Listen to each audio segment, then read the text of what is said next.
പക്ഷേ ഈ BJPക്ക് കേന്ദ്രത്തിൽ ഭരണം കിട്ടിയിട്ടും ഈ സൗത്ത് ഇന്ത്യയിൽ പ്രത്യേകിച്ച് കേരളത്തിൽ BJPക്ക് കാര്യമായ ചലനങ്ങൾ ഉണ്ടാക്കാൻ ഇതുവരെ സാധിച്ചിട്ടുണ്ടായിരുന്നില്ല.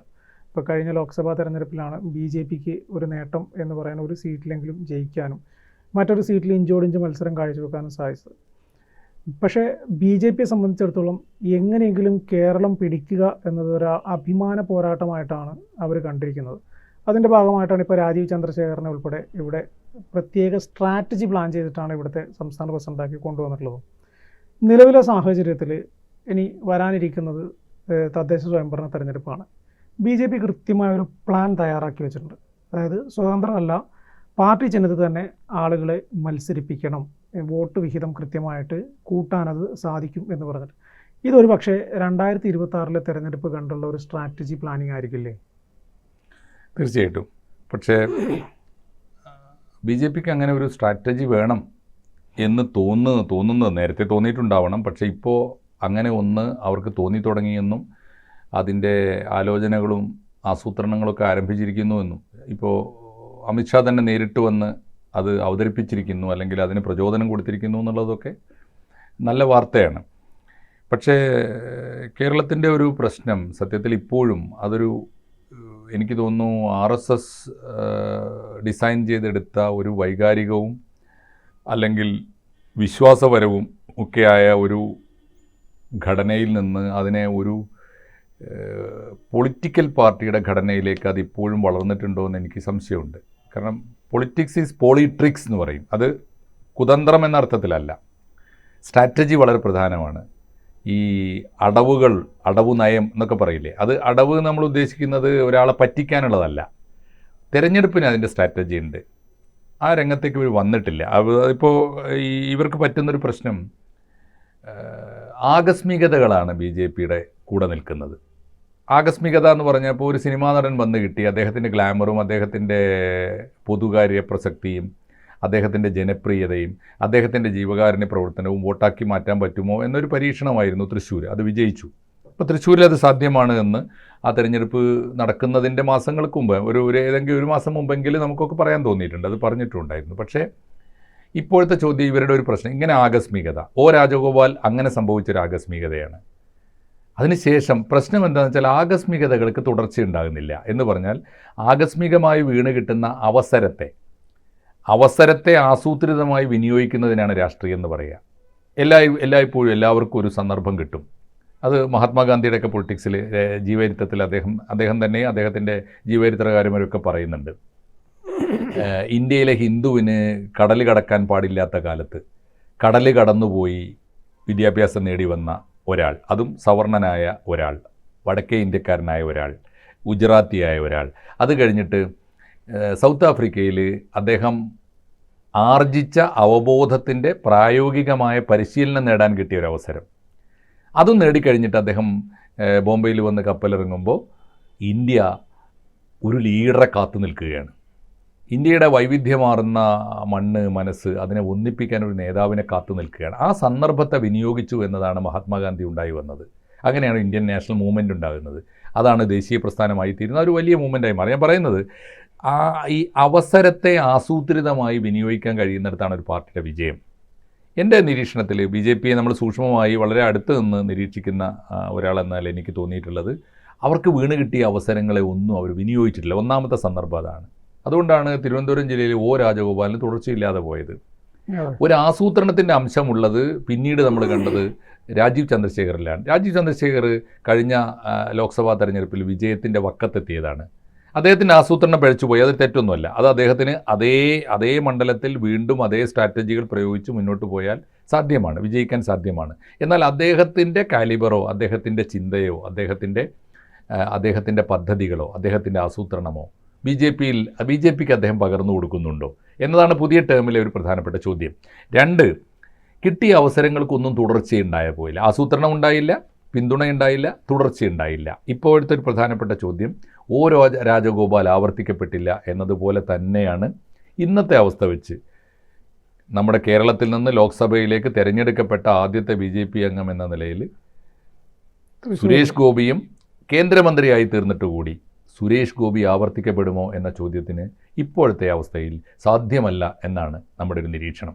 അത് തകർത്ത് കളഞ്ഞിട്ടുണ്ട്, അദ്ദേഹം കളഞ്ഞിട്ടുണ്ട്. അതിൽ അദ്ദേഹത്തിൻ്റെ പങ്കുണ്ട്, അദ്ദേഹത്തിൻ്റെ കൺഫ്യൂഷനുണ്ട്. അദ്ദേഹം പൊതുപ്രവർത്തകനാണോ, ജനസേവകനാണോ, രാഷ്ട്രീയ പ്രവർത്തകനാണോ, അതല്ല പഴയ പോലെ ഒരു സിനിമാ നടനാണോ, ഒരു ഈ സിനിമാറ്റോഗ്രാഫിയുടെ ഒരു ഫിലിം ക്യാമറയുടെ വട്ടത്തിന് പുറത്തേക്ക്, ഒരു കാരവൻ്റെ പുറത്തേക്ക് അദ്ദേഹം ഇപ്പോഴും ഇറങ്ങി വന്നിട്ടുണ്ടോ എന്ന് അദ്ദേഹത്തിന് തന്നെ ബോധ്യമില്ല.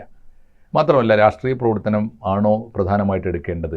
മുഴുവൻ സമയം ജനങ്ങളുടെ ചെലവിൽ രാഷ്ട്രീയ പ്രവർത്തനം നടത്തുന്ന ഒരാൾ ആ സമയത്ത് പ്രതിഫലം പറ്റുന്ന അഭിനയത്തിന് പോകാമോ തുടങ്ങിയ സ്ട്രാറ്റജി, പ്രത്യേക പെർമിഷനൊക്കെ വാങ്ങിയെടുത്താലും അത് പ്രധാനപ്പെട്ട ചോദ്യമാണ്. അപ്പോൾ അതുകൊണ്ട് BJPക്ക് പറ്റുന്ന ഒന്നാമത്തെ കാര്യം അതാണ്, അവസരങ്ങളെ അവർ ഉപയോഗിക്കുന്നില്ല. അതിനുള്ള കാലിബറില്ല ഉള്ള ഒരു കാഡർഷിപ്പ് അവർക്കുണ്ടായി വന്നിട്ടില്ല. അതിനുള്ള ദീർഘവീക്ഷണമുള്ള ഒരു നേതൃത്വം അടുത്ത കാലം വരെ ഉണ്ടായിരുന്നില്ല. ഇപ്പോൾ ഉള്ളത് രാജീവ് ചന്ദ്രശേഖരാണ്. അദ്ദേഹത്തിൻ്റെ ഹാൻഡിക്യാപ്പ് ഉണ്ട്. അത് അദ്ദേഹം മലയാളിയല്ല, അദ്ദേഹത്തിന് മലയാളത്തിൻ്റെ മണ്ണിൻ്റെയും മനസ്സിൻ്റെയും വികാരം അറിഞ്ഞുകൂടാ എന്നതാണ് ഒന്ന്. അത് അദ്ദേഹത്തിനെ മറികടക്കാൻ അദ്ദേഹത്തിന് സാധിക്കുമോ എന്നാണ് ഒരു ചോദ്യം. രണ്ട്, അദ്ദേഹത്തെ സപ്പോർട്ട് ചെയ്യുന്നൊരു ടീമിനെ അദ്ദേഹം ഉണ്ടാക്കിയെടുക്കുന്നുണ്ടോ? അദ്ദേഹം ഇപ്പോഴും കളിക്കുന്ന ഒരു ഗിമ്മിക്കാണ്. അതായത് BJPയിൽ പരമ്പരാഗതമായി നിലനിൽക്കുന്ന ഗ്രൂപ്പുകളുണ്ട്, പ്രധാനപ്പെട്ട 2 ഗ്രൂപ്പുകൾ.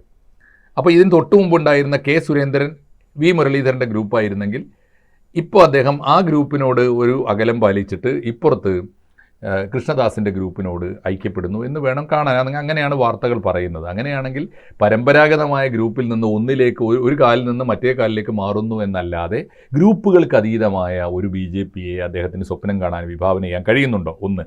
ഇനി അങ്ങനെ അദ്ദേഹം ചെയ്താൽ അതിനെ സമ്പൂർണ്ണമായ ദർശനത്തോടു കൂടി ഉൾക്കൊള്ളാൻ കഴിയുന്ന അദ്ദേഹത്തിൻ്റെ സഹഭാരവാഹിത്വം ഉണ്ടോ? BJPക്ക് ലീഡർഷിപ്പ് ഉണ്ടോ? ഇതിനേക്കാളൊക്കെ പ്രധാനപ്പെട്ട മൂന്നാമത്തെ ക്വസ്റ്റ്യൻ BJP ഇപ്പോഴും അഡ്രസ്സ് ചെയ്തിട്ടില്ല. അത് വേറൊന്നുമല്ല, ഹിന്ദുത്വം വേണമെങ്കിൽ വളരെ പോസിറ്റീവായിട്ട് വ്യാഖ്യാനിക്കാവുന്ന, ഇന്ത്യക്ക് മാത്രം സാധ്യമായ ഒരു വലിയ മഹാകാശത്തിൻ്റെ രാഷ്ട്രീയ ദർശനം ഹിന്ദുത്വത്തിനുണ്ട്.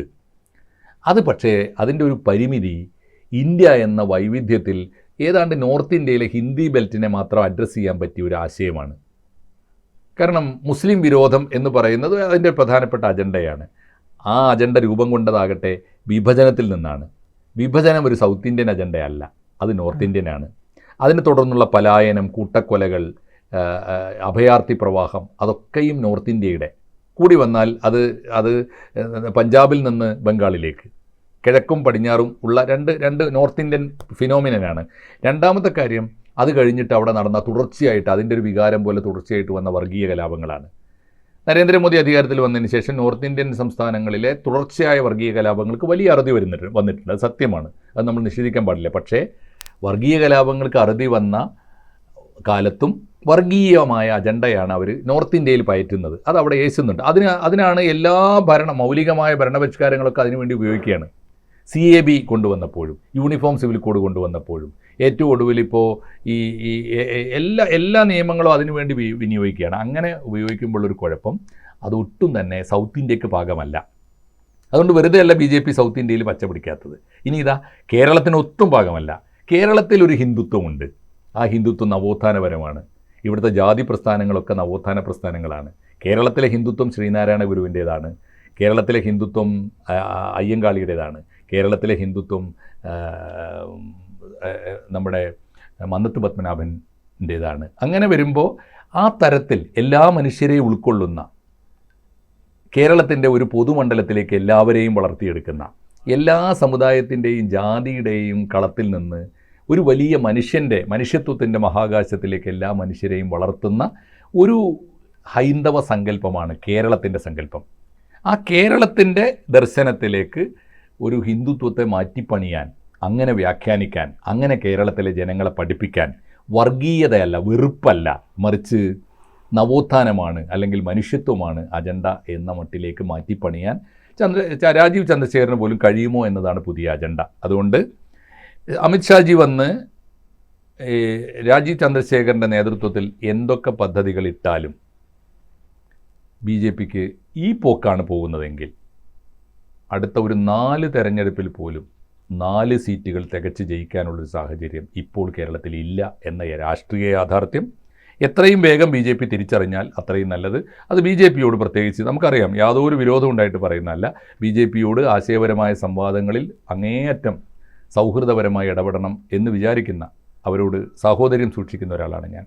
പക്ഷേ ഈ യാഥാർത്ഥ്യം അവർ തിരിച്ചറിഞ്ഞാൽ നല്ലതാണ്. ഒറ്റ കാര്യം കൂടി ചേർത്ത് പറഞ്ഞാലേ പൂർത്തിയാവുകയുള്ളൂ.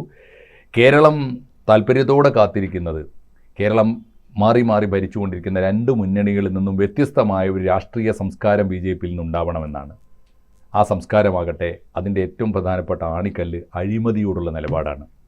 BJP തദ്ദേശ സ്വയംഭരണ സ്ഥാപനങ്ങളിലെ തെരഞ്ഞെടുപ്പിനെ നേരിടാൻ പോകുമ്പോൾ BJP ആദ്യം ഉത്തരം പറയേണ്ടത് അഴിമതിയോടുള്ള സമീപനം എന്താണ്. BJPക്ക് ഭരിക്കാൻ അവസരം കിട്ടിയ ഏതാനും നഗരസഭകളിൽ, പഞ്ചായത്തുകളിൽ പോലും അഴിമതിയിൽ നിന്ന് മുക്തമായ ഒരു നേതൃത്വത്തെ അവർക്ക് കാഴ്ചവെക്കാൻ കഴിഞ്ഞിട്ടില്ല. പാലക്കാട് ഒന്നാമത്തെ സാക്ഷിയാണ്. അതുകൊണ്ട് ഒരു രാഷ്ട്രീയ ബദൽ ശക്തിയാവാനുള്ള കാലിബർ ഇപ്പോഴത്തെ BJPക്ക് ഇല്ല. അത് ഉണ്ടാക്കിയെടുക്കാൻ കഴിയുമോ? ഒരു ബദൽ ഹിന്ദുത്വം കേരളത്തിന് വേണ്ടി മാറ്റിപ്പണിയാനും വ്യാഖ്യാനിക്കാനും അവർക്ക് കഴിയുമോ? 3, ദീർഘവീക്ഷണമുള്ള ഒരു ലീഡർഷിപ്പ്, ആസൂത്രണവും നടത്തിപ്പും നിർവഹണവും നടത്താൻ അവർക്ക് സാധിക്കുമോ? വീണ് കിട്ടുന്ന അവസരങ്ങളെ വേണ്ടത്ര വീണ്ടുവിചാരത്തോടെ തുടർച്ചയുണ്ടാക്കാൻ അവർക്ക് കഴിയുമോ? ഈ ചോദ്യങ്ങൾക്കൊക്കെ ഉത്തരം കാത്തിരിക്കുകയാണ് കേരളം. എളുപ്പമല്ല, അത്ര ചുരുങ്ങിയ സമയം കൊണ്ട് സമയബന്ധിതമായി പൂർത്തിയാക്കാവുന്നതുമല്ല ആ പദ്ധതി. BJP നേതൃത്വം തിരിച്ചറിഞ്ഞാൽ നല്ലതാണ്. കൂടുതൽ വാർത്തകളും വിശേഷങ്ങളും നിങ്ങളിലേക്ക് എത്താൻ ABC മലയാളം സബ്സ്ക്രൈബ് ചെയ്യുക, ബെൽ ബട്ടണും അമർത്തുക.